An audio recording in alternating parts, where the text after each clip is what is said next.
যে সমস্ত নারীর চুল কোনো বেগানা পুরুষ দেখবে, ওদেরকে কিয়ামতের মাঠে জাহান্নামে চুলের মধ্যে লটকিয়ে রাখা হবে। 2, যে সমস্ত নারী স্বামীর সাথে তর্ক করে কথায় কথায়,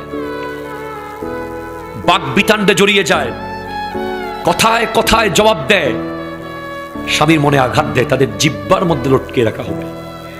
যে সমস্ত নারী পরকীয়া সম্পর্কে লিপ্ত এবং বিয়ের আগে বিবাহ বহির্ভূত প্রেমে লিপ্ত, এ সমস্ত নারীদের বুকের দুধের স্তরের মধ্যে প্যারাক মেরে লটকে রাখা হবে জাহান্নামে। নাউজুবিল্লাহ। 4, যে সমস্ত নারী উপকার করে খোঁটা দেয়, তাদের শাস্তি হলো তাদের মুখ দিয়ে বিভিন্ন অঙ্গ দিয়ে আগুন বের হবে। 5, যে সমস্ত নারী ভালোভাবে পবিত্র হয় না, নামাজ নিয়ে হেও করে, ঠাট্টা করে, ওদের মাথা হবে কুকুরের মতো, গা হয়ে যাবে গাধার মতো। নাউজুবিল্লাহ।